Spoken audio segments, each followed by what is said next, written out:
करनी करो। धन्य धन्य सद्गुरु सुखद महिमा कहीं न जाए। जो कछु कहूँ तुम्हारी कृपा मोते कछु न बसा।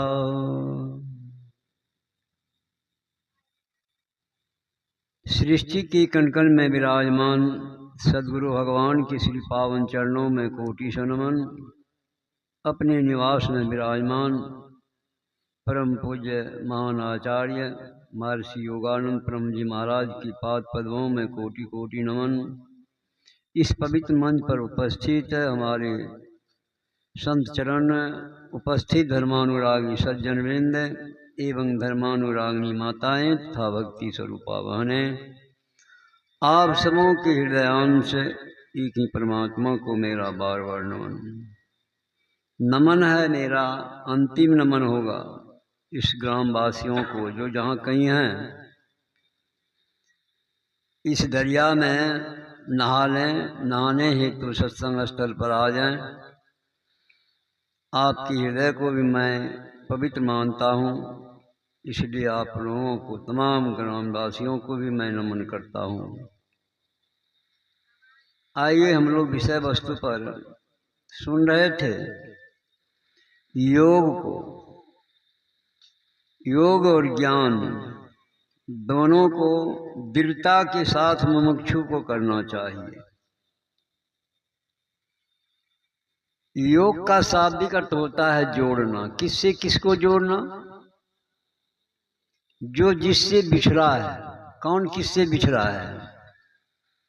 संत महात्मा इसी को बताते हैं, हम लोग परमात्मा से बिछड़े हैं, शरीर में बनकर संसार में आ गए हैं। तो संसार में आए हैं तो सुखी हैं? पूछिए अपने आप से। कोई भी सुखी नहीं है। जिससे बिछुड़ कर आए वो सुखी हैं? नहीं। आपका पुत्र भी आपसे कहीं बिछुड़ जाए तो पुत्र तो रोता ही है, वह दुख में रहता है। पिता माता घर में खूब हंसते हैं, हंसी है नहीं, वह भी दुखी रहते हैं। हमारे परम पिता भी दुखी हैं। इसीलिए क्या करते हैं, अपनी कृपा कटाक्ष से संत महापुरुषों को हम लोगों के बीच भेजते हैं। उनको अपनी जो है शक्ति देकर, जो कुछ किया तुमने किया, मैंने किया नहीं, जो तुमने कहा तू ही किया, तू ही है मुझ माही। वह परमात्मा हम लोगों के अंदर में अपनी साधना के द्वारा अवस्थित होकर आम लोगों के बीच, हम भोले भालों के बीच यह ज्ञान को रखते हैं कि भाई आप जिस परमात्मा से बिछुड़ कर चले आए हैं, जब तक आप उस परमात्मा से नहीं मिलेंगे तब तक आपको सुख नहीं मिलेगा। सुख जहाँ है वहाँ फिर लौट के जाना है। तो जाने की क्रिया को ही जो है कहा गया है कि आप उसको ज्ञान के द्वारा, संतों के ज्ञान के द्वारा योग कीजिए, मतलब साधना कीजिए। साधना करने में आपको क्या होगा, कुछ दिक्कत कठिनाई बुझाएगी, और यदि आप उस कष्ट को अपने आप में निवारण कर लेंगे तो पुनः आपको ज्ञान हो जाएगा। हमारे एक बहुत बड़े भक्त थे, जापान की रहने वाली महिला। वो स्वप्न में जो है गुरु महाराज की प्रतिमा को मात देखी और स्वप्न ही उनके द्वारा प्रवचन को सुनी। सुनने से उसको इतना जिज्ञासा बढ़ गया कि वह खोजने को चले गुरु को, ऐसा गुरु कहाँ है। एक बार तो वह जो है अपने आप को वहाँ से, जापान से आकर सारे भारत में चक्कर काटे, कहीं नहीं मिला। अंत में जो है पुनः लौट कर चले गए, फिर आए, ट्रेन नहीं मिला। फिर जब आए हुए तो उन्होंने घूमते घूमते अंत में कोई बताया कि आप कुप्पा घाट जाइए। कुप्पा घाट आई और कुप्पा घाट में गुरु महाराज की तस्वीर को देखकर बाग बाग हो गई। पूछा वहाँ के आश्रम वासियों से कि ये महात्मा जी कहाँ है।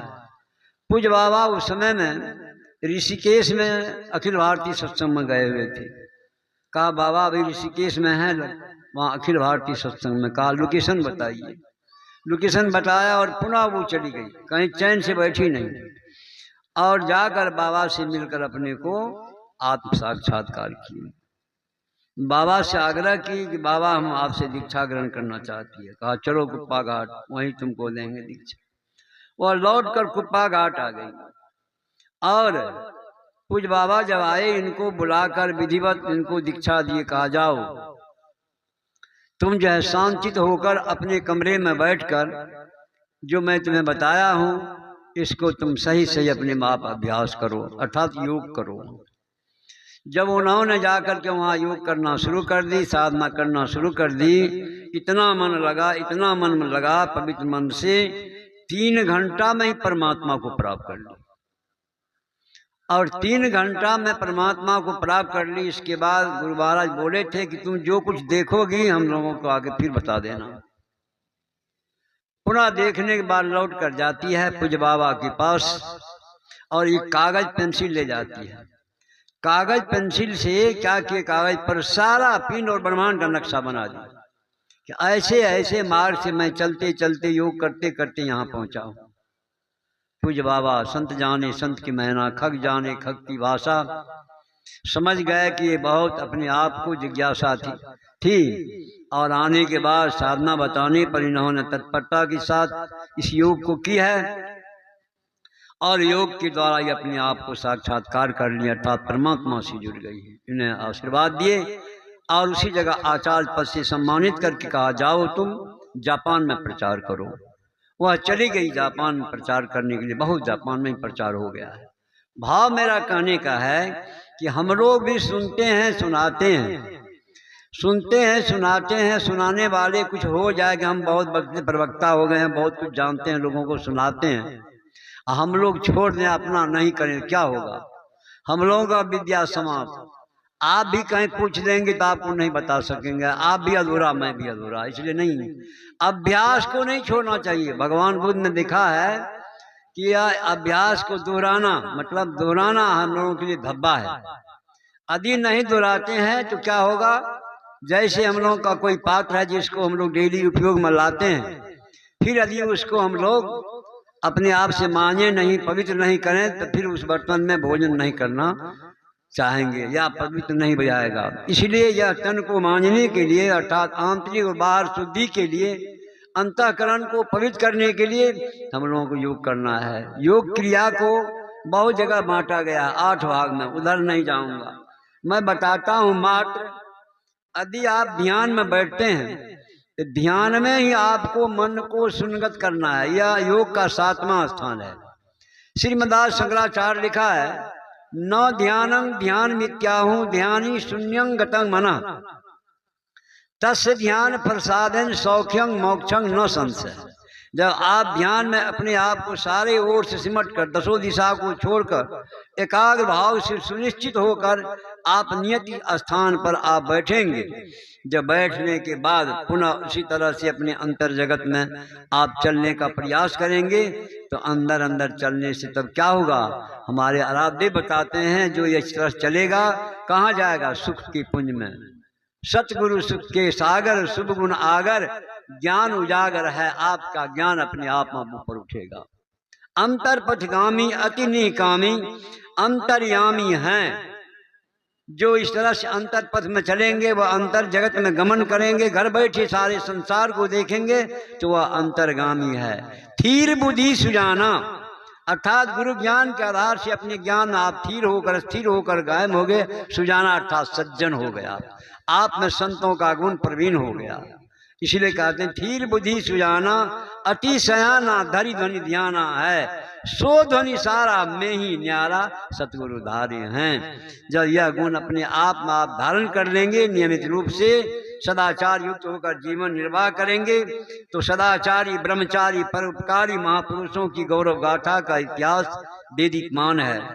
किसी कवि ने कहा, गौतम ज्यालु व्यासदेव महादेव कपिल कनाद से महान ब्रह्मज्ञानी थे, अर्जुन से वीर अमरीश से महान भक्त, हरिश्चंद्र कर्ण के समान यहाँ दानी थी।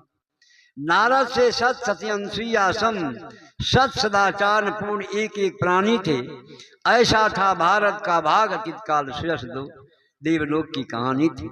निसंदेह हम लोग सदाचार रूपी कवच धारण कर इस अध्यास समर में कुछ करेंगे तो अंधकार से प्रकाश में, प्रकाश से सब में, सबसे निशब्दम परम पदम में चले जाएंगे। परमात्मा का साक्षात्कार हो जाएगा, आवागमन मिट जाएगा। मैं वाणी पर विराम देता हूँ। बोलिए श्री सद्गुरु महाराज की जय।